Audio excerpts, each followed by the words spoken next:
The day of reckoning is upon us as Star Wars Outlaws is officially here. There has been a lot of talk about this game. Will it be good? Will it be bad? Or will it be somewhere in between? Well, thanks to Ubisoft, we've had early access to Star Wars Outlaws for the past week, and combined, we have spent over 40 hours with the game on PS5. After rolling credits, we have a lot of opinions on this game, from graphics and performance, to the story, to the open world, and to the gameplay. And today, we'll be sharing the good, the bad, and the ugly in our official spoiler-free review of Star Wars Outlaws.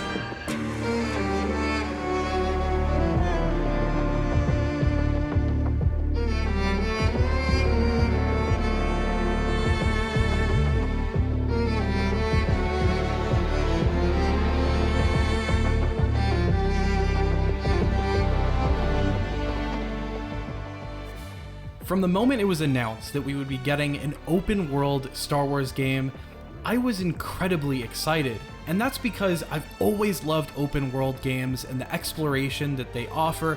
And even more than that, I've always thought that Star Wars in particular is a perfect universe to have an open-world game. I can't remember when I started that dream of having ground-to-space traversal ever since we speculated that would be a thing all the way back in the original Battlefront games. And now, with Star Wars Outlaws, it looked like we were finally going to be getting the delivery of a lot of those things that this community has been wanting for a very long time, and naturally, there's so much excitement swirling around this game. But that said, this review is us being 100% honest about our takes on the game, our unfiltered opinions on all of the different facets of this game. Like we said in the intro, the good, the bad, and the ugly, we feel that responsibility to give you all an honest impression of our playthrough, and that's exactly what we're doing here. Yeah, absolutely. I don't think I could say it any better. I think it's no secret that we've made a ton of videos expressing how excited we were about this game and its potential. However, with this review, we feel that we have a responsibility to each and every one of you to give our honest opinions about our experience with this game, influenced by nothing else but our time holding the controller and actually playing the game. And I think the best place to start this review, Andreas, is with the graphics and performance. Yep, I think that is the perfect place to start, and I want to caveat this entire section, and frankly this entire review of this game, by saying that Nick and I played on the PS5, and we played on an early access build of the game without any day one patch. That said, we cannot offer any opinions on how this game runs in full on a PC, or how it even runs on Xbox for that matter, in terms of performance. Our experience is solely based on the PS5, and that said, our commentary on graphics and performance are heavily impacted by the platform, as I think the first thing that I kind of want to just clear the air with here is that this game does have performance issues on the PS5. It is a clear step down from the graphics and performance that we experienced in early access with the souped up PCs that we were playing on. But that said, it has not fully detracted our enjoyment of this game, but there are some clear graphical deficiencies on the PS5 that I hope will be addressed at some point, but of course there's no promise that they'll be addressed at some point. So I just want to make sure that we are very clear about that right at the beginning.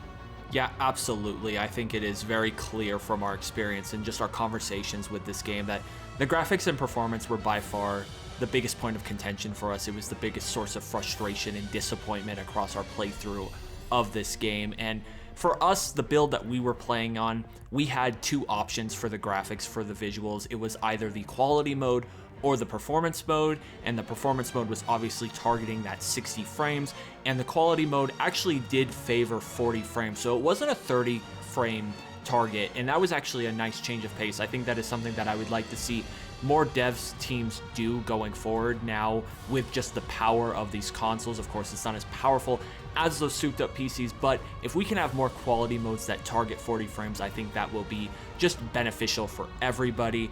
And while we started our playthroughs on performance mode on the 60 frames.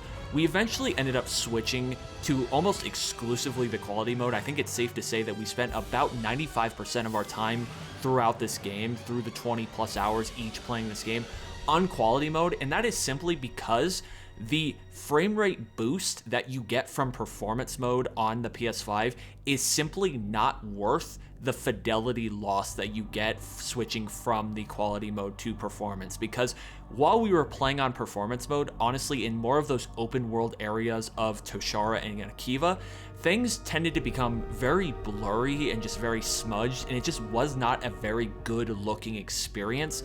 And although it did look good in some of the more contained areas, such as Miragana looked really good, or Mira on Akiva, even on these planets that had these issues, it just wasn't worth that sacrifice, and we ended up having to play in the quality mode. So if you are one of those people out there who favors more of the higher frame rate, you might find this as a source of frustration for you when it comes to the console version, or at least the PS5 version of Star Wars Outlaws. That said, with the quality mode on, I did find the frame rate to definitely be lower than performance mode, but it was at least a steady frame rate. I did not find there to be many drops in frame rate. The one thing that I did notice was the fidelity was constantly sacrificed, and it looked like this game was not well optimized for the PS5. It looks like there is definitely beautiful art in there somewhere, but it is not being properly rendered in because of how it's running on the PS5. For example, on Toshara, there are these puddles of water and larger bodies of water as well that are surrounded by tall grass that's blowing in the wind. And when you look at this scenery, it is just completely smudged. It looks like there's all sorts of artifacting going on. It looks like almost a watercolor painting, the way that it's like smeared and blurry in a lot of areas. And this is very notable, especially when you're traveling over water. And for planets like Akiva that have large bodies of water, it is really noticeable and sometimes downright hard to look at.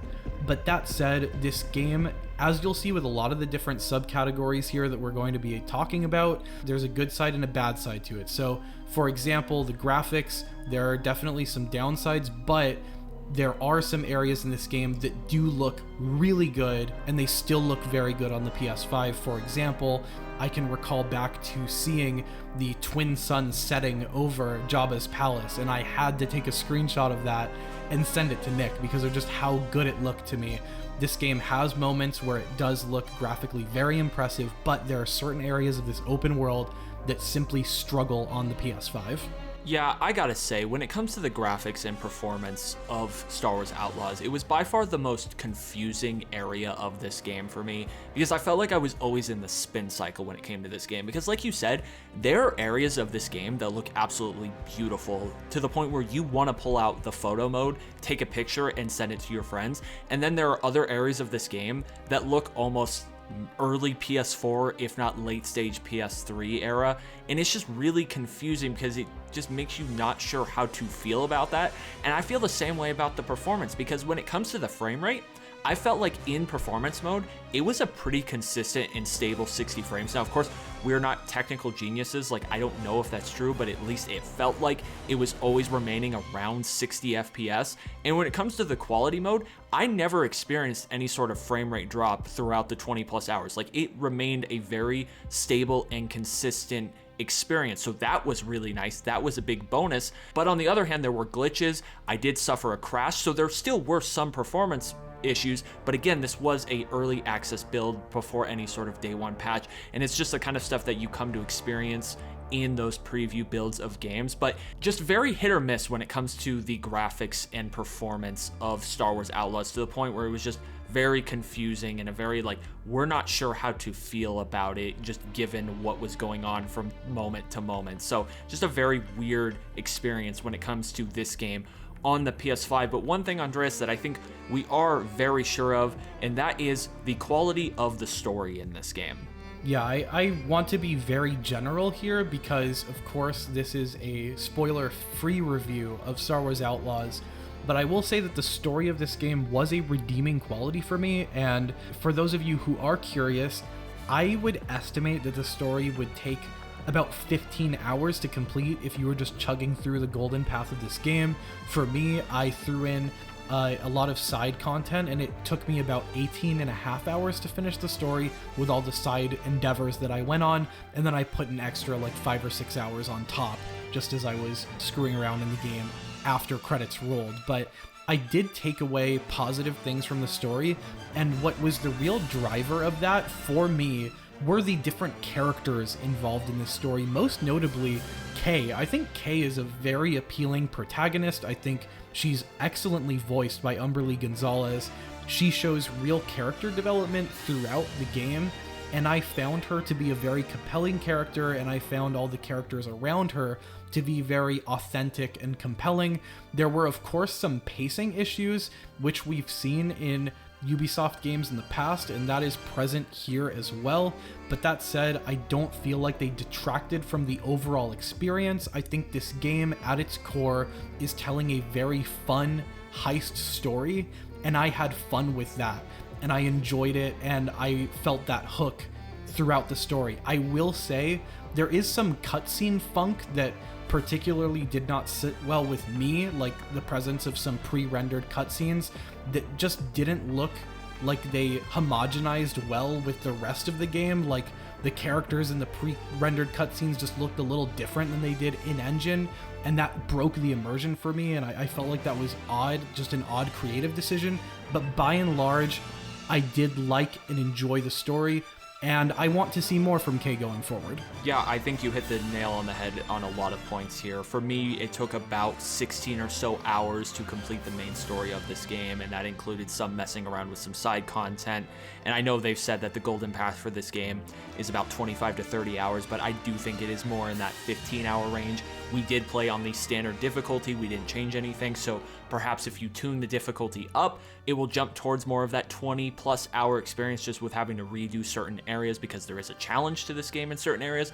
But I do think if you lower the difficulty, it will come in at an even lower time. And I agree with you completely, Andreas. My favorite part of this story, and what I think makes it work so well for me personally, are the character moments, and I absolutely loved so many of the different characters in this game, and the characters that you come across, and the interactions that they have with each other, and the relationships that they build. And by the end of this game, I just absolutely love Kay. I think Umberly Gonzalez, like you said, did a phenomenal job. I really did like the voice acting across the board in this game, and she was the shining example of it in this game. She did such a great job, and I agree with you.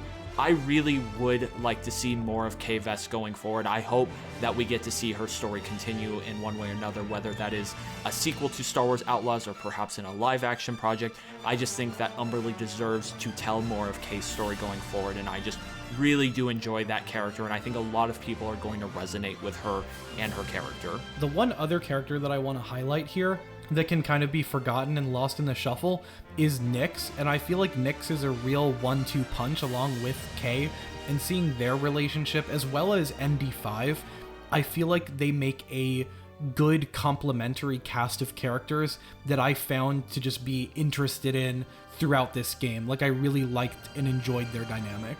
Yeah, me too. By the end of it, I just loved that relationship that ND and Kay have. They're just great compliments towards each other. Their personalities are just so different, but they just work so well together. They're a great duo.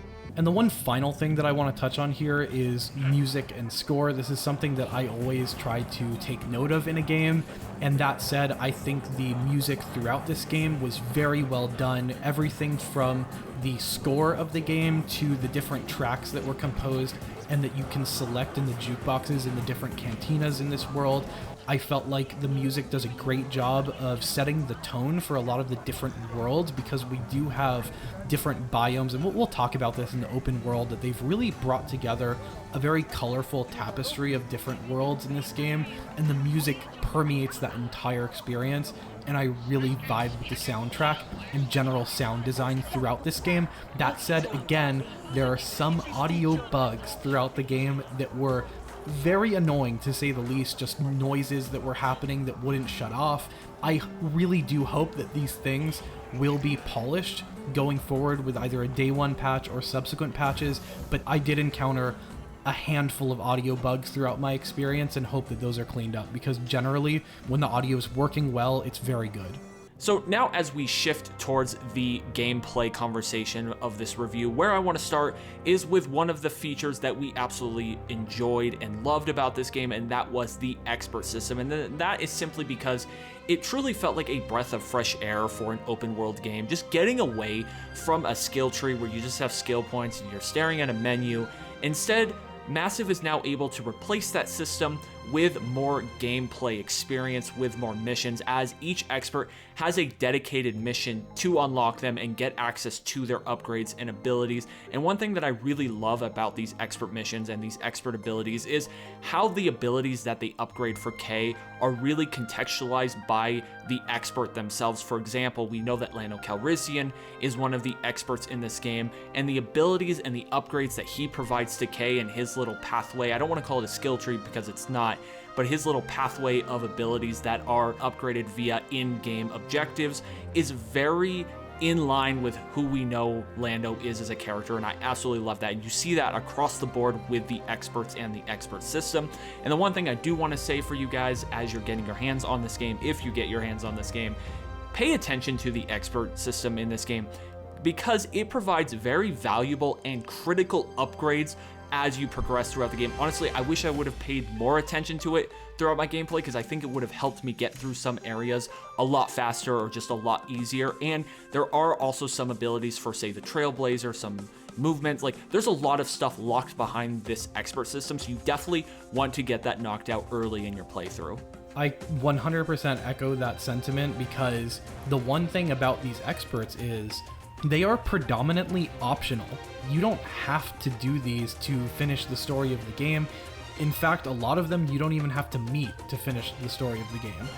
But it would be in your best interest, because I actually had fun doing these, and like you said, Nick, they actually have a practical use in game.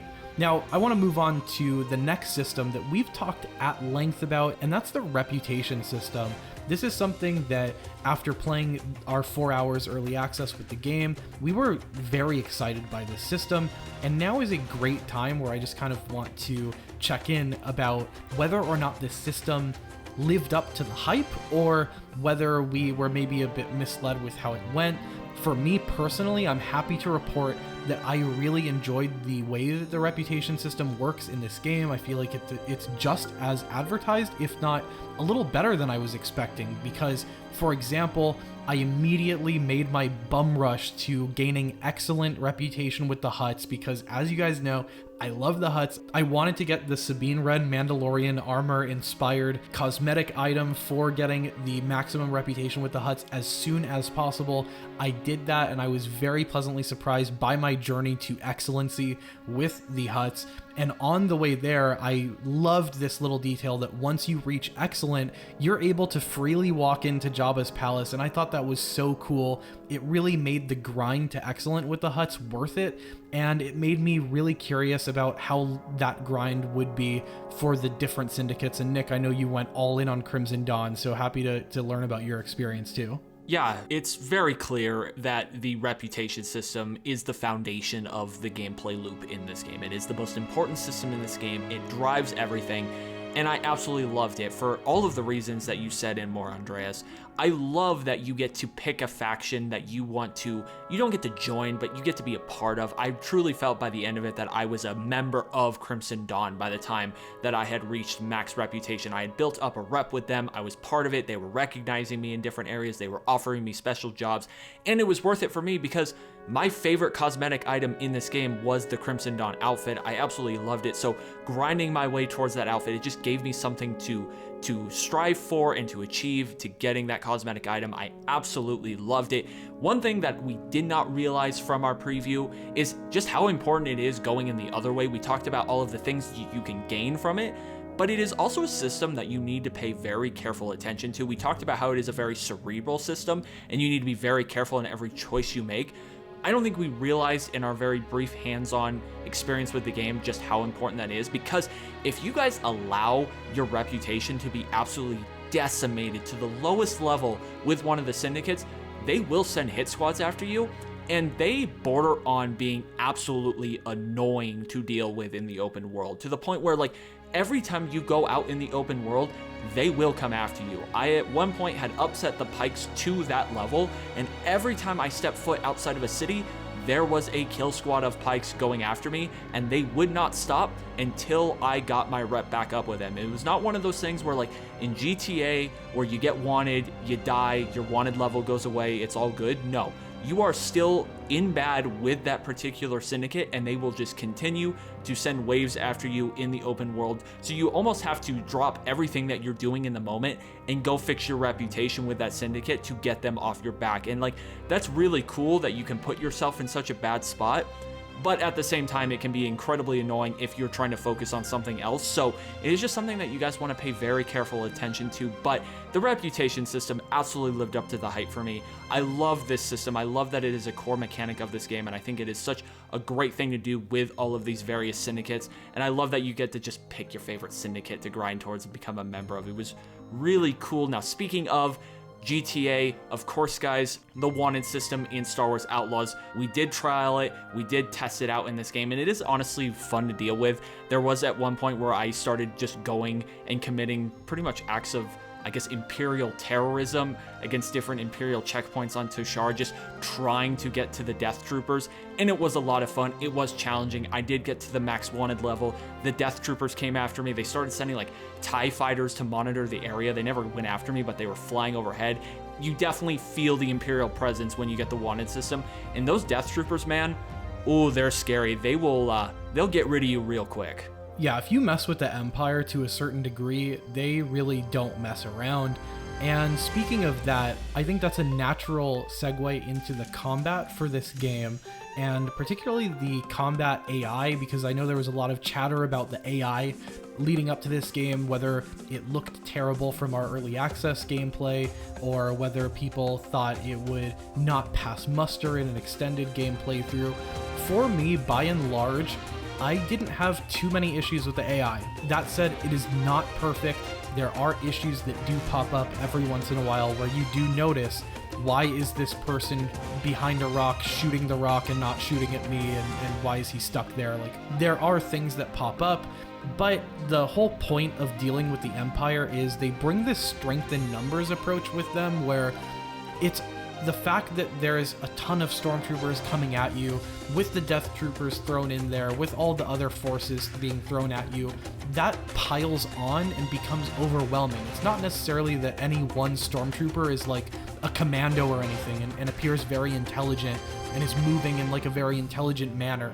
It's really how they overwhelm you that can actually make this game legitimately challenging, because I know a lot of people were concerned, is this game going to be too easy? And for me personally, I found this game to be a solid difficulty level. It's not going to be a Soulsborne experience. It's not that game. And we always knew that it would never be that kind of game. That said, there are certain stealth sequences in this game and certain combat sequences in this game where if you bite off more than you can chew, it can get out of hand very quickly, and it can really be a difficult thing to get through, and you have to be careful about when to pick and choose your battles.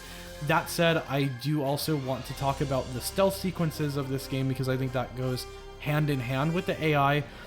The stealth is a little inconsistent at times, because sometimes, you'll be walking right in front of someone and they can't see you. And then other times you'll be behind a wall and someone will see you across a field and through a wall.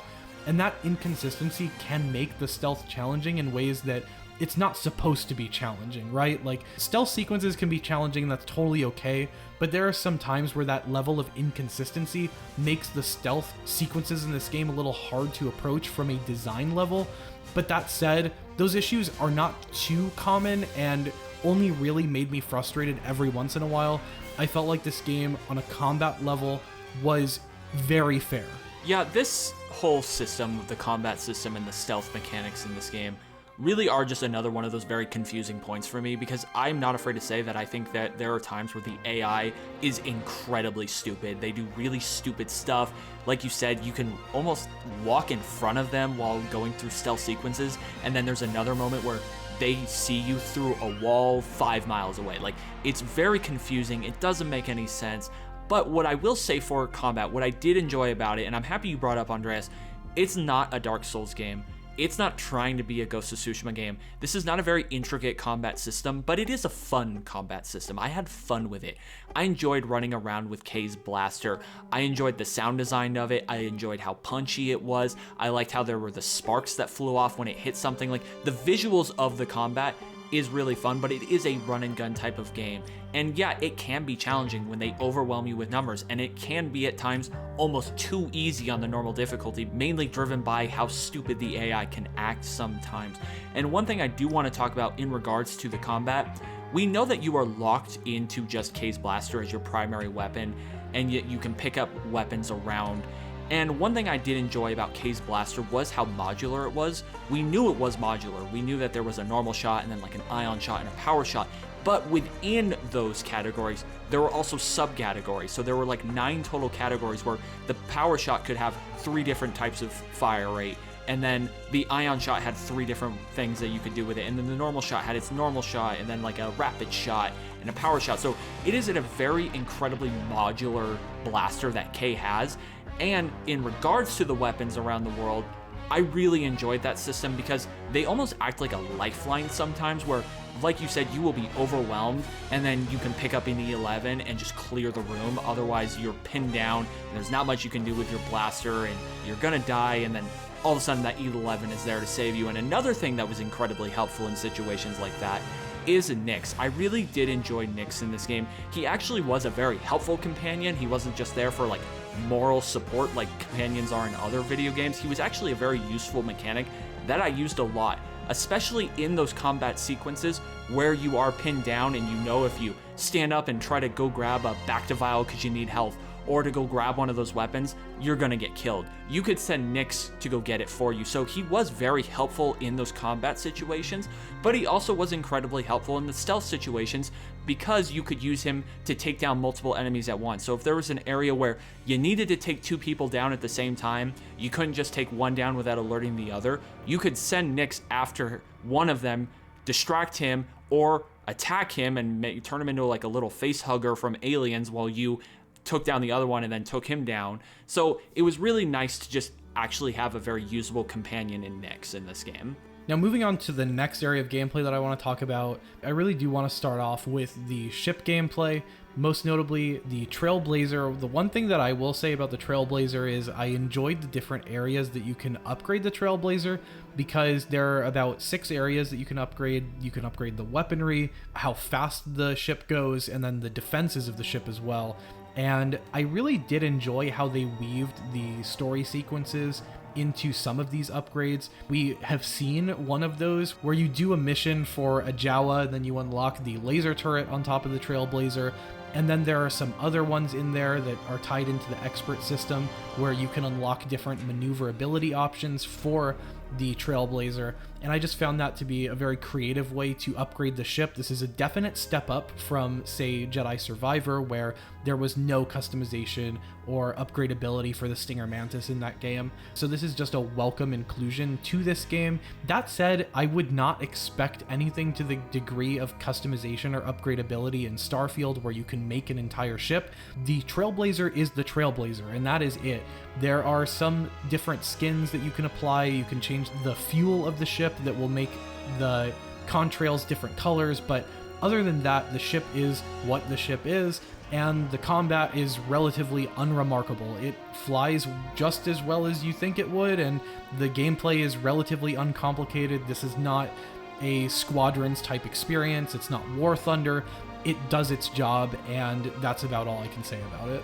Yeah, the best way I can describe the space combat in this game is it is like a more sophisticated LEGO Star Wars The Skywalker Saga experience married with the mechanics and controls of Starfield. It's not very robust. If you want that, go play Star Wars Squadrons. You're not going to find that in Star Wars Outlaws. Now, one other vehicle I would like to talk about, and perhaps one of the more frustrating parts of this game, is the speeder. I did not love the speeder. I did not love the way it drives. It's very janky. It honestly almost has a mind of its own when you call it. There were moments where it would just show up on the other side of the area where I was standing, or it would circle me, almost like taunting me, or it would run me over. Like, the AI for that is very weird. It's very finicky. And honestly, I just didn't have a fun time driving the speeder around, especially like if you would jump off of something. It was like when you hit the ground, you would cause an earthquake and the camera would just shake, and it was just a very janky experience with the speeder in this game.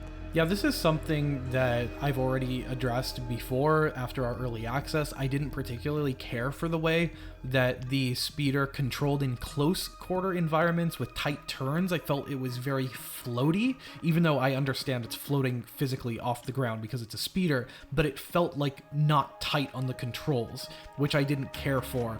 And I was hoping that you'd be able to upgrade that because I saw that you can upgrade the steering, which I did, but I still felt like it was very floaty.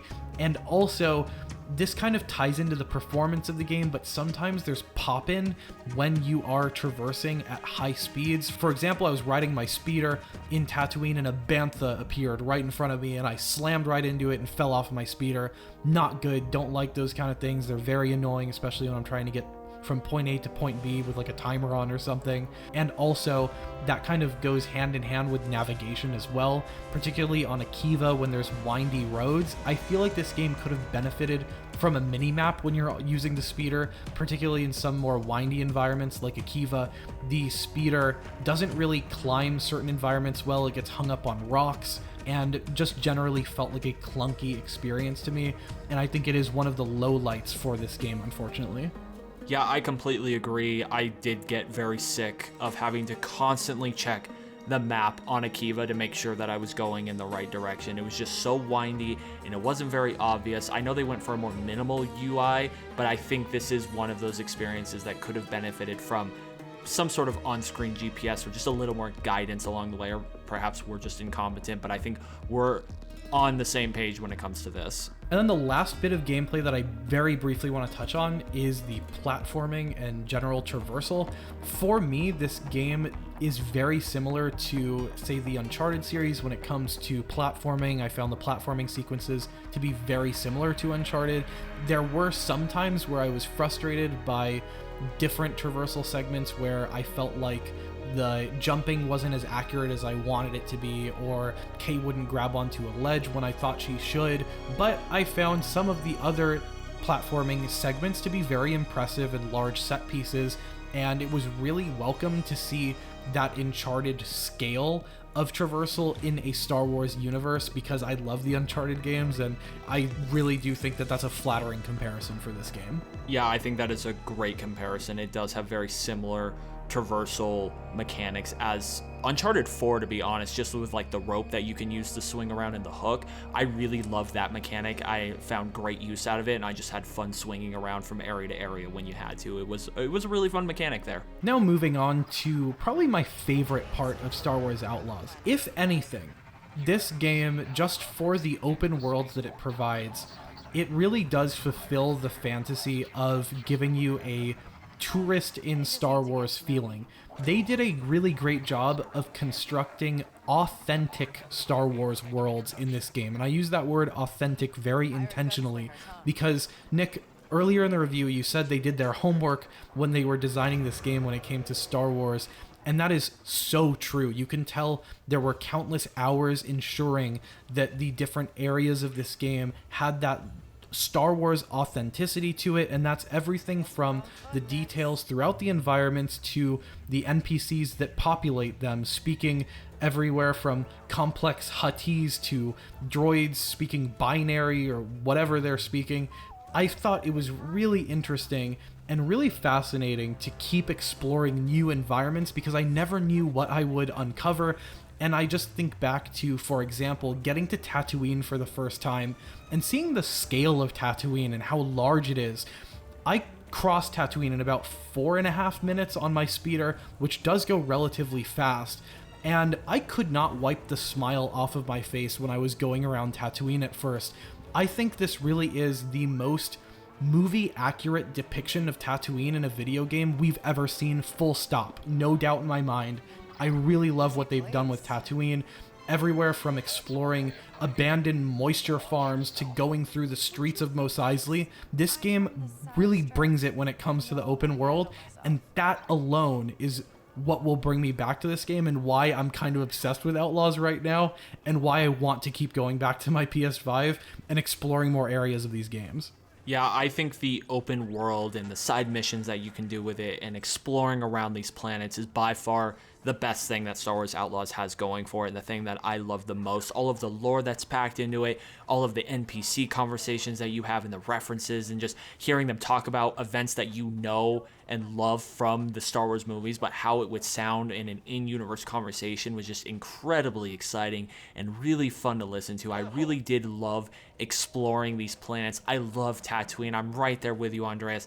That was one of my favorite moments from this game. It's probably my favorite planet in this game, followed probably by Kijimi. I think Kijimi is incredibly impressive on a graphic standpoint on the PS5, and I want to use that to just say that I think this is also what made me so frustrated at times with this game, is for how cool this open world it is, and then when you get those graphical limitations or those graphical problems and it just doesn't look really good in certain areas, or you have those performance issues, it was just so frustrating because somewhere in there is a really good Star Wars open world game. There is a really good Star Wars experience. You can see the love and passion that the massive team put in and the research into the Star Wars lore. If you love Star Wars, I think you're going to absolutely love exploring around this open world and just getting lost in what the world has. And when you're getting lost in it and then you just come across those graphical limitations, or you get hit with a performance bug as often as we did, it just makes it really frustrating and really hard to just accurately pinpoint your feelings towards this game. Absolutely. And performance issues really are prevalent in certain locations, more so than others. For example, Tatooine is one of the better running areas of the game. Kijimi runs very well in this game, but there are areas on Tashara, for example, that have a lot of tall grass and water where it does not look good at all on the PS5. And again, I want to make sure that we're being clear. This is on PS5 with early access, so could improve, could not, don't know. And then Akiva, which is just covered in water because there are these rivers and lakes that run throughout Akiva. The rain on Akiva is one of the most notable features of that planet. And I really love the design of Akiva. I love the different artistic details that went into creating this world. I love Mira, but there is kind of this shroud of funk when it comes to the optimization on PS5, where you have all this artifacting and the water doesn't look great and it looks very smudged on Akiva, and it really does take me out of the Star Wars tourism experience that I am enjoying having in certain areas of the game when there is that fidelity drop in others. Now, another feature of the open world, we've kind of talked about it a little bit, about how you can go up into the local space areas of these planets, is of course that some of these planets do have space stations that you can explore, and they're nothing special. They're pretty similar in the way that they're laid out. They do have unique characteristics, but it is just another cool area that you can access throughout your time with this game. Now, one thing that I think shocked us a little bit was these were not necessary or required or even forced on you in the main story. These are more driven by side missions and especially syndicate missions that you will get, but they are just cool things to go experience. Just fly up into the local space of Tashara and go land on its local space station, and there's a whole world going on there. There's a cantina and people you can talk to and listen to, and it is cool, but it is not an incredibly robust system, but a nice addition. I definitely was impressed by the one space station that I spent some time in. I thought it was a really thorough level of detail on the space station, and I loved just sitting in the hangar bay looking out at the planet that I was in orbit over. And then also just throughout the space station, I was impressed by the size and the fact that there's a whole cantina in there. I didn't make it to the other space station. I know there are at least two in this game, but other than the two space stations, or if there are more, I'm not sure, there isn't much going on in space, and that was honestly something I was a little disappointed by. I know in Starfield we had various different moments where, say, a ship would pull up to you and have some moral dilemma, and that looked like it was present in this game here and there, but just not to the degree that I was hoping for. Like, I was hoping for more instances where, say, like, a Star Destroyer would pull up, and I know those are, like, big expectations for this game, but in the open world, I just didn't really see anything to that scale happening, and I didn't see too much going on in space, and space kind of felt like an area that I was just trying to get through to go to one of the other open worlds in this game, so not really a point of emphasis on the open world for me. I will say one thing that I really did enjoy doing in the open world was throwing myself into these random encounters. There was one random encounter on Tatooine where there was a small little village being attacked by pirates. I was just driving by, they asked for help, and all of a sudden I was fighting off waves of pirates in this small little Tatooine town and protecting the locals. That was really cool. And same thing in space. It was really fun to just be flying around in space, and then all of a sudden you just stumble upon this epic space battle between the Empire and the Pikes, and you get involved and you help the Pikes out. But one thing I will say from these random encounters, especially the space ones, again, it's that reputation system comes into play with some of these random encounters, and honestly sometimes discourages you from getting involved because you might see a battle between the Pikes and another syndicate, and if you get involved, you're going to hurt your reputation with one of them. So I was actively trying to avoid hurting my reputation with the Pikes because of how bad it was, and I didn't want those hit squads being sent after me. So anytime I could get involved and the Pikes were involved and I was going to go against them, I would actively choose to not get involved. So that was a little frustrating, but at the end of the day, that was probably more my fault for letting my rep get that low.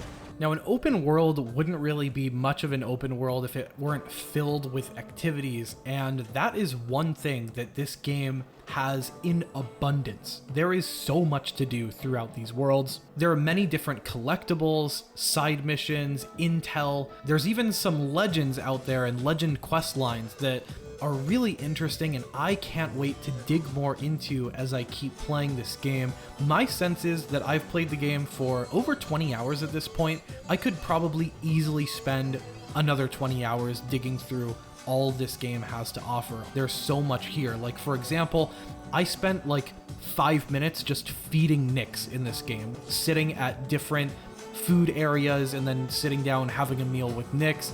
And one thing that I enjoyed about this activity was that feeding Nyx actually upgrades Nyx and gives Nyx new abilities. And I thought that was a really cool addition that I never would have expected from this game, especially with how peculiar the QuickTime sequences are. They're a little funny, but I just thought that added some elements of tourism in these open worlds.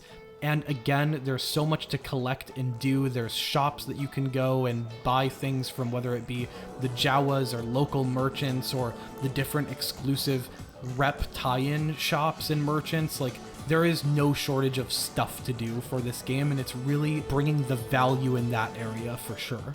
Yeah, I feel like I've barely scratched the surface. I've put 20 plus hours into this game, and I feel like I will easily spend another 20, 30, if not more hours trying to 100% this game. Like, I'm not even close to being at 100% with this game. I felt like I was running by so many different opportunities. And one thing I do love about the design of this open world that is very different from what you see in other Ubisoft titles is it doesn't hold your hand in that regard. There's no tower that you can climb to and it just shows you everything on the map. You don't see everything on the map. A lot of what you are able to do and the missions you unlock is just what you randomly stumble upon from exploring. You hear it in a cantina, or you listen to a conversation, or you go stand at the bar and the bartender tells you something. Like, you pick up on these things by exploring. This game incentivizes you to run around the cities, to run around the world, to explore, to get involved. And I think that is a really nice change of pace and works really well in an outlaw story, and works especially well in the Star Wars universe with the different biomes and planets you can explore. So that is one thing that I did really love about the open world. And another thing I actually did enjoy, we didn't get to experience this in the preview build, but I did finally get to play the mini video games, and they were actually a lot of fun. They were very like retro throwbacks, and they were honestly kind of challenging, and I was kind of addicted trying to get a high score on them. So it was just a nice little bonus on top of Sabacc. I had a lot of fun playing Sabacc, and the Fathier Racing was probably my least favorite of the mini games, but still really cool that you can just like throw your credits in and bet on Fathier Racing. Just like a really cool in-universe reference, if anything. Yeah, I'm really glad that you touched on the mini games, Nick, and I really just want to comment on Sabacc here. Again, I'm so impressed by Sabacc in this game. I think it's something that some people are just going to get lost in and spend so many hours playing. I was also very surprised by the different upgrades to Sabacc, where you can up your odds of getting good hands and doing different things. Like, there are a handful of different upgrades to make you better at Sabacc that you can learn from the expert system in this game, and I was very pleasantly surprised by that. Moving on to our next area of this game, that is the customization. I would say that the customization in this game is just as advertised for me. The impression that I got from the early access is exactly the impression that I'm walking away with after spending this amount of time with the game, and that is that Kay has a very basic customization system that's just 3 options. It's her top, it's her holster, and it's her bottom. That's it. The one thing I was curious to learn about is how many different options there were throughout playing the game, and after 22 hours with the game, roughly, I collected about 9 different tops for Kay, and some of them I really do like, but I'm hopeful that there are other tops spread throughout the world. The one thing I will say is when I went up to merchants, sometimes I was looking in different areas for more options cosmetically for Kay, and I was hoping that there would be like a region-specific option, like say go to Tatooine and get a Tatooine-themed attire for Kay, and I just felt like that fell a little short for me. Like sometimes I'd go up to a merchant and there would just be no options for cosmetics, and I hope that there's more of that going forward, and that all of the cosmetic options in this game aren't just locked behind a paywall in the Ubi store. I'm really hoping that there's more here for players. And then of course there's also customization available for Nyx, which is a very basic customization where you kind of just change Nyx's headpiece. I had the Lobot headpiece on him the entire time, and I thought it was cool because it like lit up. And then there is basic customization for the ship, speeder, and blaster as well in this game, but nothing too notable. They're just collectibles that you find throughout the world that you can then apply to your ship, speeder, and blaster accordingly. And there are also, of course, some appearances and customization options there that are tied into the reputation system that do make it a good incentive to participate in that system. Yeah, we've been getting a lot of questions about customization over the past few weeks, and I just want to be as transparent as possible. It is not a very robust customization system in this game. It is very simplistic, it's very basic, it is exactly kind of what we were expecting, and if you were looking for a more robust customization system, you're just really not going to find that in this game, and I know that's going to disappoint a lot of people, but we just want to be honest with you guys, that's how it is. It's very simple. Now that we've touched on all of the different facets of this game, of course, it's impossible to get at everything here, because the one thing I will say about Star Wars Outlaws is it offers a lot. There is a lot in this package, there's a lot to do, there's a lot of different features. This game is really offering a lot of different things and different experiences for different players. But that said, here we just want to wrap up our impressions with just our general verdict on this game, maybe provide a score. Nick, why don't you go ahead and take a stab at it? Yeah, this is incredibly difficult and something that I've been fighting internally for the past week, and it's just really hard to pin down because I think this game offers a lot of really good stuff. I think it offers some occasional great stuff, but at the same time, I think there's also some stuff that is quite ugly in different areas of this game, to be honest with you. So I think objectively, this game is probably a 7 out of 10. I think if I completely took the Star Wars IP out of it, if this was just some random sci-fi game and I did not care about the IP involved at all, I think this game would be a high 6.9 to a 7 for me, just because of the graphics and performance issues that really hold back some areas of this game, because I think somewhere in there can be a really good open world Star Wars game down the road. I do think if you are concerned about the graphics and performance, if that is not something that you can really overlook on console specifically, again, this game might just be stunning and beautiful on PC, and I hope it is for those people, but I'm not willing to say that this game is always stunning and beautiful on PS5. If that is something that will bother you, I would suggest waiting for a few updates. I would suggest waiting until perhaps, once those story DLCs start rolling in and we get those updates in. I think this game has the potential to be at that 8 or 9 level objectively, but I do think there is a lot of work still from the massive team to fix a lot of the issues in this game. So objectively for me, this game is probably a 7 out of 10.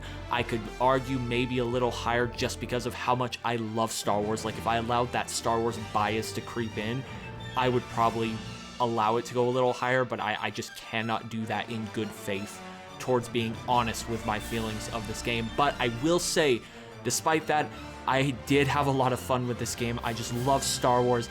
I loved getting lost in the universe. If that is what you were looking for, if you were looking to just get lost in the worlds of Star Wars and run around and explore and get to know these characters, then I think you will have a good time with this game. It's a really confusing experience, honestly, Andres. I'm really conflicted about how I feel about this game.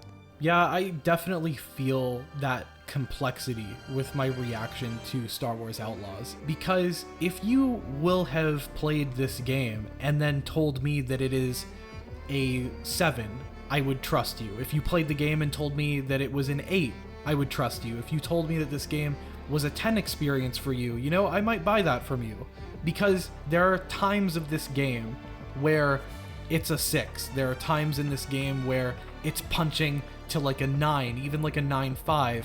There are times where it's a strong 8. And it's kind of confusing going through the different areas of the game and different areas where it kind of props you up and then pushes you down. For example, for me personally, I was most excited to play on Tatooine in this game. Tatooine alone would have been worth the price of admission for this game for me, because I loved the opportunity to explore Tatooine in an open world AAA gameplay experience, and this game delivers that. But if you were somebody that was playing Star Wars Outlaws and were most excited to explore, for example, Cantonica, you would be incredibly disappointed, because one of the things that I really didn't like about this game is, other than a few scripted story-involved sequences for Canto Bight, you can't go to Canto Bight in the open world for this game. And that was disappointing for me. And there are different things like that that are kind of spread throughout the game that we've talked about, whether it be graphics or pre-rendered cutscenes or AI. There's little things that kind of take this game from being the great game it could be and kind of pushes it into whatever area you sit with this game, what you were expecting, and whether you'll get out of it what you're taking with you. And for me personally, as someone who loves Star Wars, I will be taking like a 7 to an 8 experience out of this game because I love Star Wars. But I totally understand if you are somebody who is not that tied into the IP, doesn't really care as much about exploring Tatooine, and is just looking for a good quality, well-built AAA game experience, I would not blame you for pinning a 6 or 7 on this game with the way that it runs on the PS5 right now. So I just totally understand the complexity of emotion that you're talking about, Nick, when it comes to this game. That said, I'm going to keep playing Star Wars Outlaws. I played it for 20 hours. I'm probably going to play it for 20 more. Might even platinum the game, because I personally love having an open world Star Wars game on my rotation. This for me is what I imagine a lot of people look at Hogwarts Legacy as being like, where, you know, it wasn't the technical marvel of, say, a God of War or something as graphically impressive on PS5 as Horizon Forbidden West. But for people who were looking for a game to explore Hogwarts, it scratched an itch that they were looking for a long time. And this game scratches a lot of itches for me that I've been looking for a long time. Like, it's got the ground to space traversal. Been looking for that in a Star Wars game forever. It does that. Been looking for an open world Star Wars game where I can explore Tatooine and explore from the Lars homestead to Mos Eisley to the Judlin Wastes and beyond. It does that. And for that reason, this game will probably settle in that 7 range for me, but I will continue to play it and really enjoy my time with it. Yeah, I think somewhere in there can be a great Star Wars open world game, but I don't think it is quite there yet. I don't think it is a great Star Wars open world game yet. I think it is an okay to good Star Wars open world game right now, just because of all those issues. And I can kind of empathize with both sides of the argument, and I think that's what makes me so conflicted. I could totally understand someone looking at this game and being like, look, this looks like a broken experience that is not for me. I'm not touching this game. And I would totally understand why that person would feel that way. And at the same time, I can see someone who's like, I just love Star Wars. I love this IP, and I want to get lost in the world for 40, 50 hours, so I want to play this game. I totally get that, because there are times where I feel just like that. It really was a very confusing and conflicting experience for us, guys.